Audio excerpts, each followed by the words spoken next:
Camilla storms out of the palace after a stunning private confession. Princess Charlotte has been named heir, not Prince George. It was meant to be a quiet moment, a family gathering within the palace walls. But what unfolded shattered the calm and ignited a storm the royal household hadn't seen in decades. The king's confessor, a man whose words are rarely spoken beyond the confines of private faith, stepped forward with a sealed message. Its contents? A declaration, said to have been written and spiritually sanctioned by the king himself, naming Princess Charlotte as the chosen heir to the throne. The room fell into stunned silence. And Camilla, Queen Consort and longtime defender of tradition, was blindsided. No one saw it coming. Not even those closest to the king. The message was read slowly, solemnly, its tone final, its meaning unmistakable. Charlotte, just 9 years old, had been elevated. Not merely celebrated. Named. The future monarch. Prince George's name, glaringly absent from the sacred scroll, triggered more than confusion. It triggered fury. Camilla, who had endured decades of public scorn and political tightrope walking to stand beside Charles, now stood excluded from a decision that would shape royal history. And it happened in front of my family without warning. But the cracks had already been forming. For weeks, Camilla had sensed tension building between her and the team quietly orbiting William and Kate. Whispers behind closed doors. Strategic meetings she was not invited to. Charlotte being subtly placed in more public-facing roles. It was all pointing to something, but she never expected this.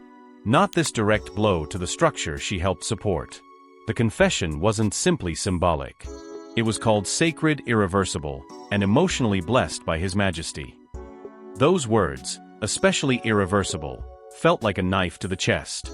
And while royal traditionalists scrambled to understand how such a break from centuries of male-first succession could occur without parliament or proclamation, Camilla didn't wait for clarification. She didn't speak. She didn't question. She turned and walked out. Her silence was louder than any speech she could have given. Her exit wasn't planned, it was instinct. A woman who had been publicly humiliated in her past had just been privately erased in the present. In just a matter of minutes, the news swept through the palace. Staff exchanged glances. Advisors were frozen. No protocol existed for this. And yet, there it was. Charlotte had just been named heir, and Camilla was gone. But before we understand why Camilla reacted this way, we must uncover what this dramatic shift actually means for the throne. Charlotte wasn't supposed to be heir. So how did her name end up at the top of the king's spiritual succession letter? In the history of British royalty, few moments have ever carried such quiet defiance against tradition. Charlotte, third in line to the throne, had always been admired but never seriously considered a contender for the crown over her older brother, Prince George. Yet in one handwritten document, delivered in silence by the king's confessor, everything changed. That letter didn't just name Charlotte as heir. It rewrote the future of the monarchy itself. What had always been a matter of legal process and public ceremony was suddenly pulled into the shadows of private belief, divine intention, and emotional reckoning. The message, sealed and stamped with the royal crest, was said to be signed by Charles himself. But not as king. As a father. As a man reflecting on legacy, mortality, and the burden he was leaving behind. The words were clear, but what made them thunderous was the intent. A spiritual succession, bypassing legal norms, whispered by a man who served not parliament but prayer. It wasn't about paperwork. It was about purpose. The confessor presented it as a blessing. Not political. Not legislative. But sacred. And within that sacred claim, a new phrase began to circulate among the palace elite. Spiritual heir. Something ancient. Something that, while never binding, carried a weight deeper than law. Advisors whispered of medieval precedents. Of kings who once named successors based not on birth order, but on vision. The confessor called Charlotte chosen, her presence in the royal bloodline, ordained for a modern crown. No one in the room moved as the words settled. Because at that moment, a little girl had just stepped into history. Her selection was not random. Those close to the king had often spoken of Charlotte's poise, how she carried herself with a sense of grace far beyond her years. During public appearances, she displayed calm where others hesitated. Behind the scenes, she was said to be deeply aware of her role and the family's place in history. While George played the part of the firstborn heir, Charlotte felt like a queen in waiting. And for Charles, who had carried the burden of unwanted destiny for decades, that mattered more than order. Still, the decision shocked everyone. George was excluded entirely. Not informed. Not prepared. William's team was blindsided, and the tension between the households deepened overnight. Camilla, standing in the same room where the declaration was made, couldn't hide her reaction. To her, it was betrayal. She had stood by Charles, supported his reign, and had always believed tradition would hold firm. This move, done without her input, without discussion, felt like a rejection not just of George, but of everything she had worked to protect. Suddenly, the crown wasn't just a symbol of heritage. It was a battlefield of belief. And Charlotte, young, composed, unaware, had become its lightning rod. What led to this moment? And why did the king's confessor act now? The king's confessor has stayed silent for years until now. He has been a quiet fixture in Buckingham Palace, a man rarely spoken about in public and almost never quoted in the press. Known only to a small circle of senior royals, the king's confessor is not a political advisor, nor a member of the clergy who delivers Sunday homilies. He is a spiritual gatekeeper, a silent observer whose purpose is not to govern, but to guide. For years, he kept his counsel buried, his words saved for moments that matter. But when he finally did speak, he didn't whisper. He dropped a revelation that tore through the monarchy like thunder. It is said that he entered the room with a sealed envelope, bound with wax and trembling with consequence. The air around him changed. Those present could feel that this was not palace business. It was something deeper. Something final. As the seal broke and the confession was read, the mood shifted from confusion to awe to disbelief. In that document was the voice of the king. But not the political king, the man, the father, the soul in crisis. Charles had written it after his cancer diagnosis, during one of the quietest and most fragile periods of his life. And in those lines, he said it plainly, "Let the girl lead." According to the confessor, this wasn't a decision made overnight.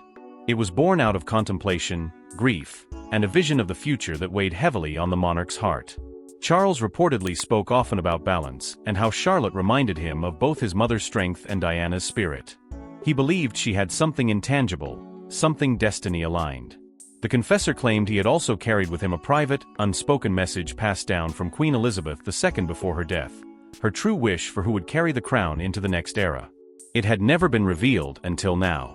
He stood before the room of senior royals, holding the letter. His voice did not shake. "This is not political," he said. "This is spiritual. And what is sealed in this way is not meant to be undone." The silence that followed was not a pause, it was resistance. Camilla, still frozen in disbelief, finally spoke up. She questioned the process, the secrecy, and the breach of what she believed had been an unspoken pact between her and Charles. But before she could press further, the king looked at her and gave a quiet, symbolic nod. It was the kind of gesture that didn't require words. And with that, the confessor closed the document. His role was complete. His words had been spoken. And the future, no matter how contested, had been declared. Camilla's heartbreak was visible, but her decision to walk out wasn't just about the confession. It was personal.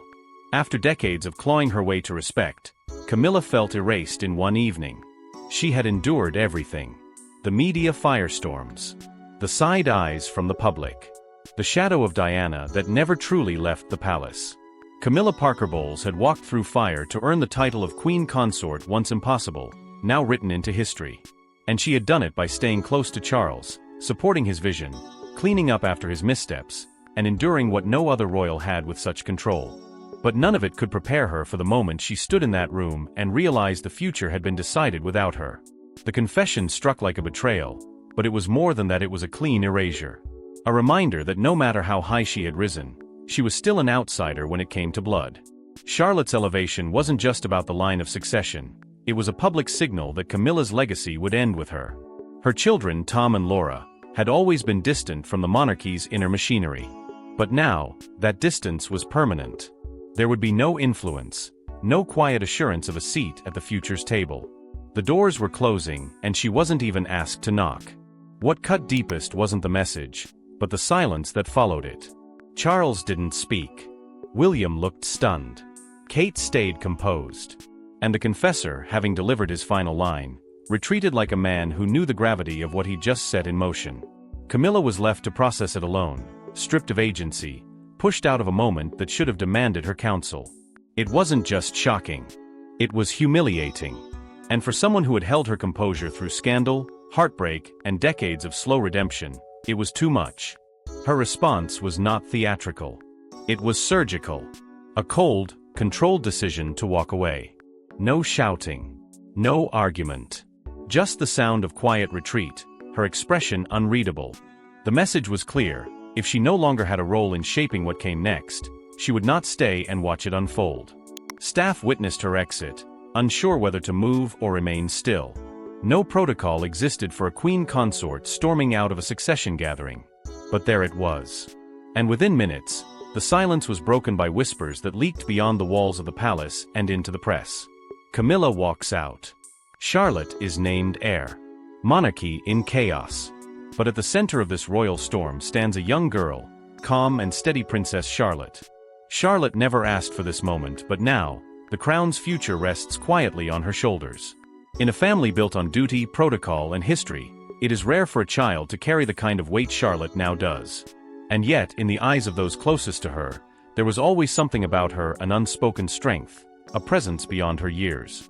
She had never been loud, never sought attention, but in moments that mattered, Charlotte was the one who stood still while others faltered. Among the Cambridge children, it was always clear.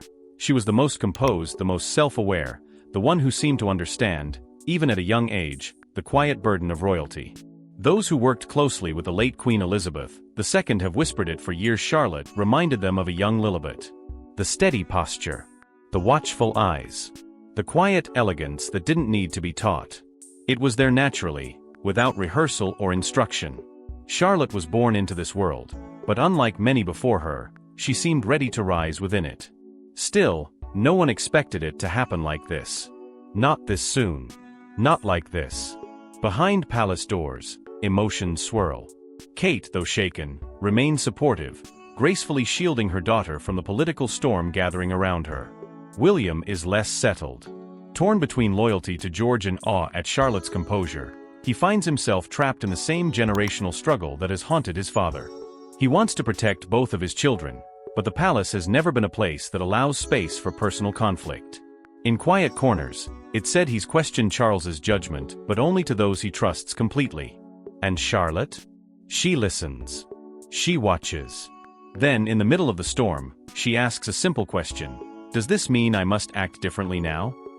It is not a question of fear. It is one of clarity. The kind of question asked by someone who already knows the answer, but needs to hear it confirmed. There is no crown, no robe, no grand title being worn today, but the shift has already begun. Her demeanor has changed. Her voice has softened. She has not been instructed to lead. But somehow, she already is. Inside the palace, the family is split. Some resist. Others quietly applaud the boldness of Charles's decision. But outside, beyond the gates, in the streets, and across the nation, the mood begins to change. Public opinion, so often slow to move, reacts quickly to Charlotte. Headlines begin to shift. Commentators call her the people's princess of a new age. The idea of a young girl dignified, uncorrupted, and inherently poised taking the reins from tradition resonates far beyond the monarchy itself. For many, Charlotte now symbolizes the kind of future they long to believe in. And yet, even this moment of grace isn't without its palace consequences. Within 24 hours, the palace is divided and the monarchy begins to shake. Camilla, once the poised face of royal endurance, retreats into silence. She locks herself inside her private suite, refusing to take part in scheduled public appearances. Her absence doesn't go unnoticed. It's not just a missed ribbon cutting or a last-minute cancellation. It's a statement. One loud enough to rattle every hallway in Buckingham Palace. The Queen Consort has vanished from the royal frontline without a word, without a smile, without a plan. Her suite door stays closed, and no aide dares to knock. Because inside, fury brews. Not the kind that yells, but the kind that simmers until it boils over in cold defiance. Meanwhile, William demands answers from his father, but receives nothing but a wall of silence. Charles, once known for his long-winded philosophical musings, suddenly has nothing to say. Not a word to explain why George, his firstborn grandson and the presumed heir for a decade, has been swept aside in a whisper and a signature. William's frustration grows. He's not just a prince, now he's a father, watching his son's legacy melt away in real time. The tension builds behind the scenes, conversations grow short, and everyone avoids eye contact. Because no one knows who will explode first. George, of course, doesn't understand the full storm unfolding around him. But children are never truly blind. One moment, Charlotte is his giggling sister. The next, she's the center of every tense glance. "Why is Granny angry at Charlotte?" he asks innocently. No one answers. Not Kate, not William, not the staff. Because no answer will make sense. How do you tell a child that the world has quietly shifted beneath his feet before he even learned how to stand tall on them? The senior advisors are in chaos. Some insist the palace must issue a public denial, reverse the narrative, and pretend the confession never happened. But others shake their heads. "It's too late," they whisper. "The seed has been planted and it's already growing." Any attempt to pull back now risks looking unstable, unsure, and worst of all untruthful. And in a monarchy where image is everything, uncertainty is poison. Charles, once the steely anchor of royal continuity, appears more fragile than ever. He cancels meetings, skips briefings, and disappears for long stretches. No one knows what he's doing or thinking. Only and steps forward. The stoic sister who has seen scandal, heartbreak, and betrayal before. She begins to take quiet control, smoothing protocol, calming the press, and holding the crown in place while everything else trembles. But the press? They're ruthless. Relentless. Headline after headline screams the same thing: Charlotte the Chosen One. The story has escaped the palace walls and entered the bloodstream of the nation. There's no pulling it back now. The monarchy has been thrust into a narrative it didn't prepare for and can't contain. But even as chaos spreads, the confession's effect is already reshaping the future. One decision has shifted everything. There's no going back now. In hushed corridors and private meetings, whispers of a new portrait begin to circulate. Not just any royal painting, this one is said to depict Charles, Charlotte, and Kate standing together, a quiet but thunderous symbol of the monarchy's pivot. No George. No William. No Camilla. Just the king, his spiritual successor, and the woman the public already calls the people's queen. It hasn't been unveiled, hasn't been confirmed, and yet, its rumor alone is powerful enough to send waves through the crown's inner sanctum. Because portraits in this world are not just art, they are declarations. Parliament, ever cautious, remains publicly silent. There are no statements, no challenges, no affirmations. Just the weight of heavy observation. Behind closed doors, though, party leaders whisper. Advisors float questions. Legal minds probe the boundaries between tradition, ceremony, and power. Everyone is waiting not to see if change has come, but what shape it will take. Will Charlotte be a symbol? Or something far more substantial? The Church of England, historically aligned with monarchy and divine legitimacy, doesn't issue a decree. Instead, it offers a curious phrase from one of its senior bishops: God moves through strange hands. It's subtle, but it's not neutral. In the Game of Thrones, even a hint of spiritual endorsement can carry the weight of 1,000 laws. And suddenly, Charlotte's rise no longer seems like rebellion. It feels like destiny whispered through sacred halls. Inside those very halls, Princess Anne steps forward once more, not just as a sister or advisor, but now as a mentor. She's seen how monarchs are made. She's watched her mother carry the crown through decades of war, scandal, and silence. Now, Anne begins passing down more than protocol. She begins shaping Charlotte not for pageants, but for power. The bond between them grows stronger, and with it, the inevitability of Charlotte's path. Meanwhile, Camilla's silence turns into movement. Quietly, she begins packing personal belongings from her private chambers. Books. Frames. Trinkets. She makes a single cryptic comment to an aide: "It's time I went home," to Ray Mill. Her words aren't shouted, but their meaning cuts like thunder. The Queen Consort is retreating not just from the spotlight, but from the very seat she fought to earn for decades. The palace may not release a statement, but Camilla has made hers without saying more than a sentence. And through all of this, Kate is never far from her daughter's side. Seen in public with a firmer grip, a closer hold, and eyes that no longer wander from Charlotte's face. It's not just maternal instinct, it's recognition. A queen holding the hand of the next. And though no crown rests yet on Charlotte's head, the weight of it has already begun to shape her. The nation is adjusting. But behind the headlines lies the real question: what does this mean for the monarchy's future? Some say it's betrayal.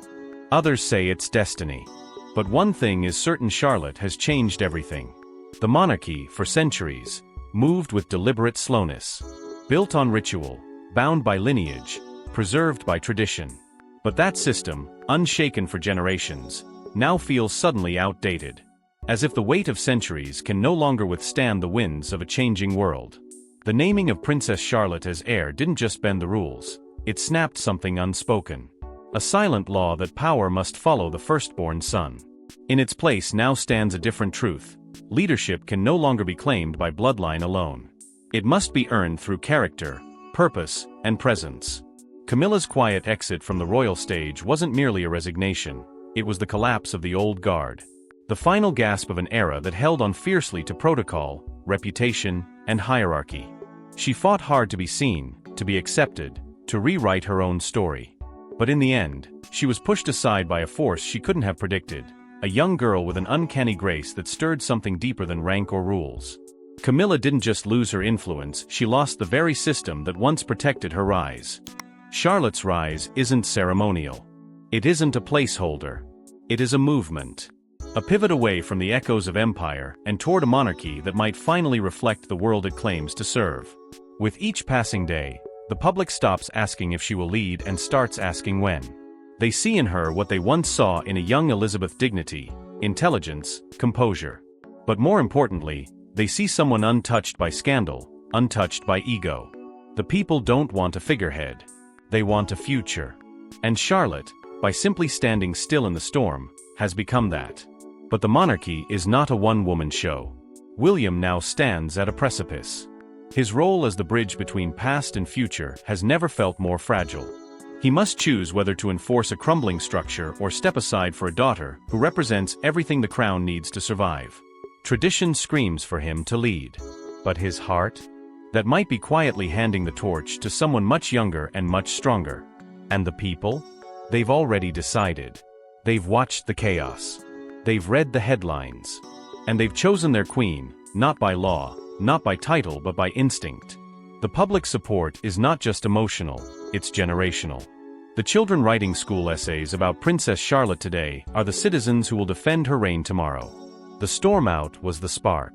Charlotte becoming heir was the shift. But the legacy that's still being written. And with every headline, every whisper, and every moment of silent grace, Princess Charlotte isn't just inheriting a crown, she's remaking it. Thanks for watching, and we will see you in the next one.